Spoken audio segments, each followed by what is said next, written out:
I don't know whether you've ever been in a situation where your identity has been mistaken. Identity and the idea that you could have a mistaken identity is a really fundamental thing to life, isn't it? I used to be a high school teacher and I qualified as a teacher when I was 23. I looked pretty young, and my first parent-teacher consultation was with the oldest class in the school. So they were 17, 18-year-olds. And I was sitting at my desk and in this whole room of teachers waiting to speak to parents.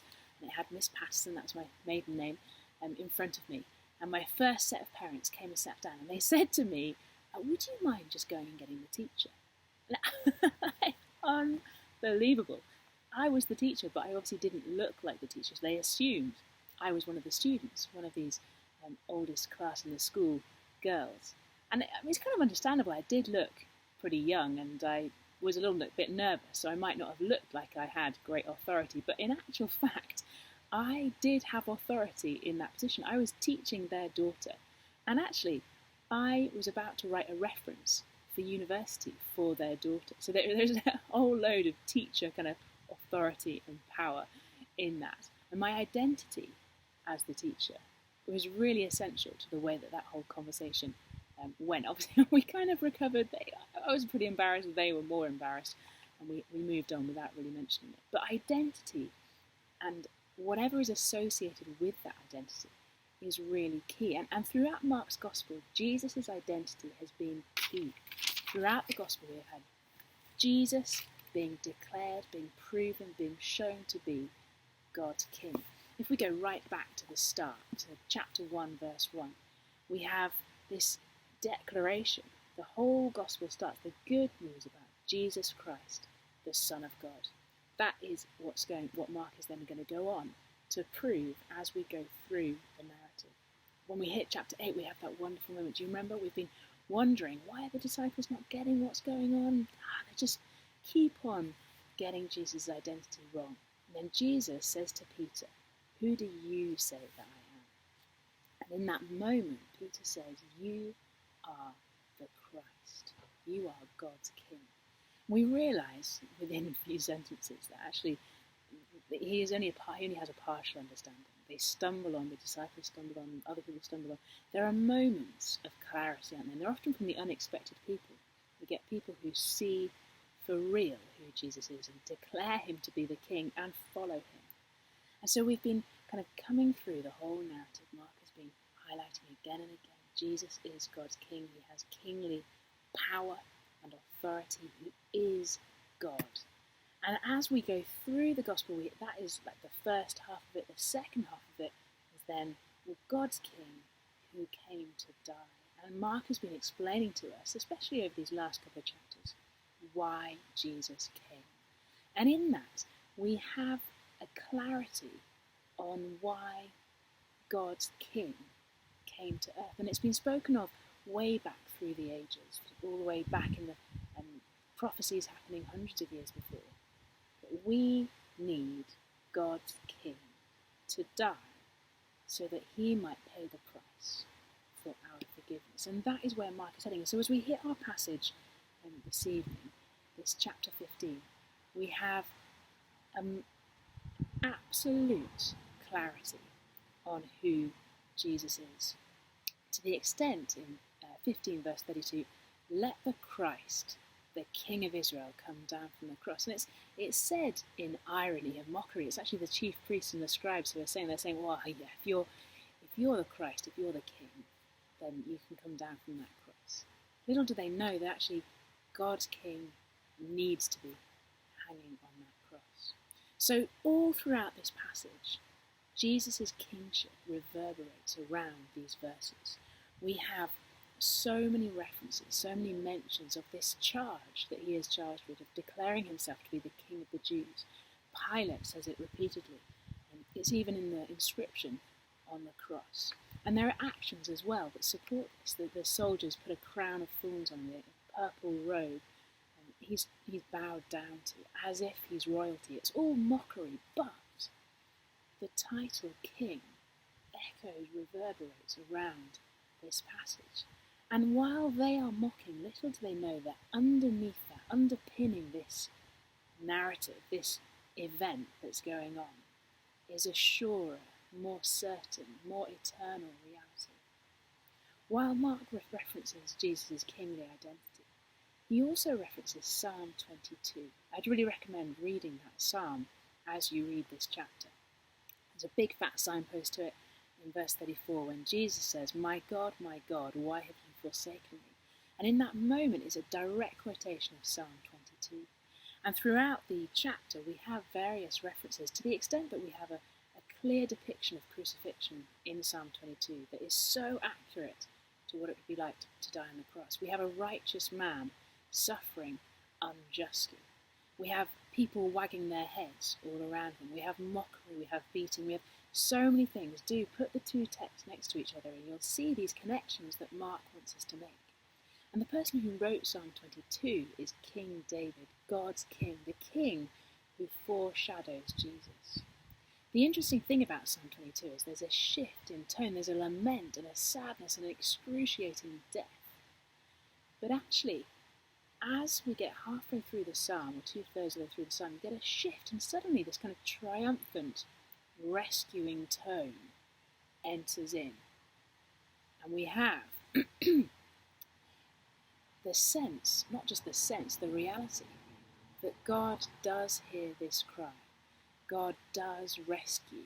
God does listen to his king as he is being persecuted and is dying. And we know from that psalm and through the connection to what's being written of in Mark chapter 15 that that is what's going on here. God's king is dying on the cross, but this is God's triumphant rescue plan. At the end of the psalm, the psalmist David writes, "It is done."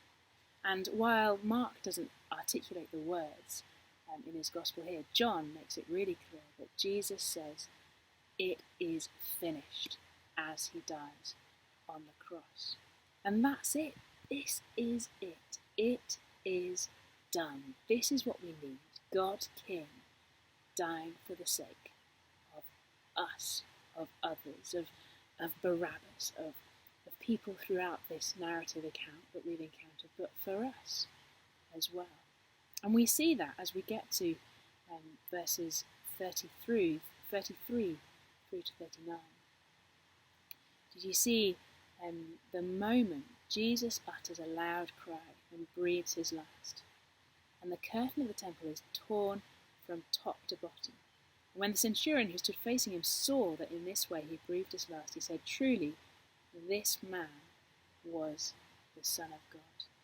And that moment, as Jesus uttered a loud cry, that triumphant cry, he breathes his last, and the temple, the curtain being torn, while it does mean access to God, actually in a Mark context it means judgment has fallen on the temple. As he said back in chapters 12 and 13, the parable of the tenants clearly declared that the temple would face judgment.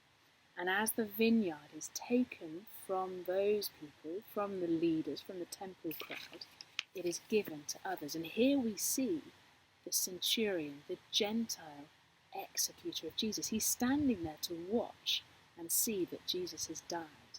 And it's him who sees first. He's the first witness here.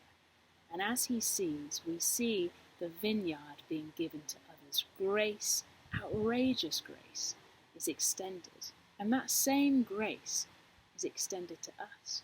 Notice that he sees. We've seen seeing in Mark's Gospel all the way through.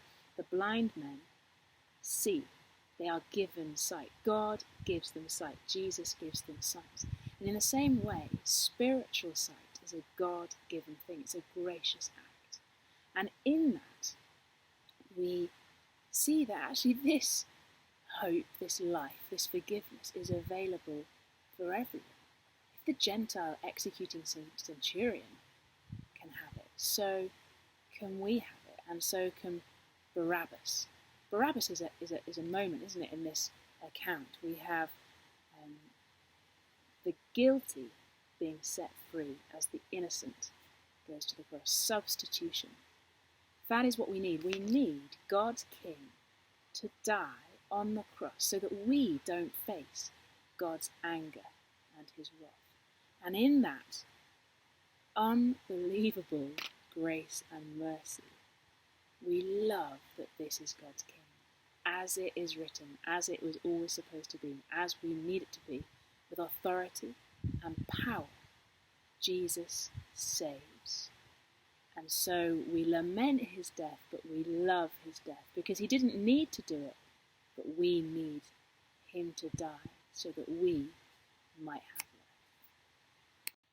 One of the challenges with such a familiar passage, I'm sure we've all heard it before, whether we've heard it at an Easter service or in our own devotions, or when we've had the gospel explained to us, or been explaining the gospel to someone else. But one of the challenges is it's almost too familiar, isn't it?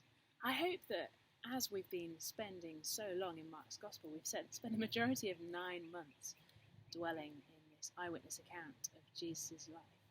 And in that, hopefully as we read these verses, they come with a whole rich, deep context, which really does increase our understanding and hopefully the way it sinks beyond our head and our intellectual understanding into our hearts. And the question we've been asking all the way through our studies in Mark has been, well, how does this help us enjoy Jesus?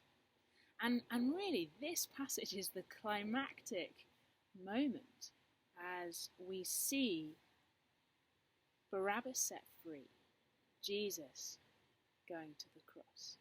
The guilty change places with the innocent.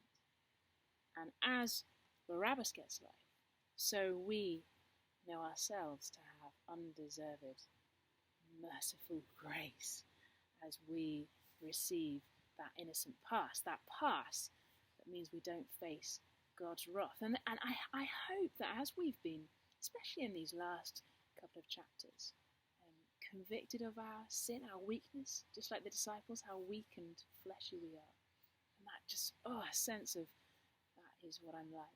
But we were watching Jesus move towards the cross, and here we see him triumphantly rescuing, sacrificially loving the suffering servant, the one who paid the ransom so that we might go free.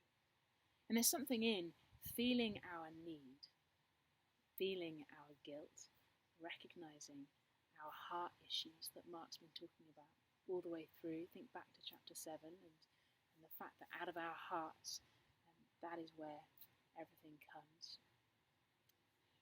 As we know that, so we can rest in the it is finished, the work of Christ on the cross. So there's relief, there's freedom, there's forgiveness, there's a lightness that comes with that. There's a trust and a certainty that this really is God's King going to the cross. And that is right. That is how it needs to be.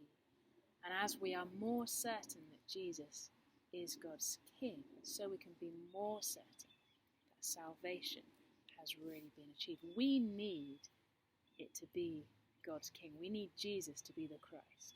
And as we're more persuaded of that, so we can be more sure, more certain, this is more trustworthy. We don't need to abandon it. We don't need to worry that he doesn't look like a king, because this is exactly how the scriptures have said it would be, and this is exactly how Jesus himself has said it would be. There's so much to dwell on, isn't there? It's one to be mulling and to be sitting with and praising God and seeking to share it with others. The centurion, the recipient of grace. Us, recipients of grace.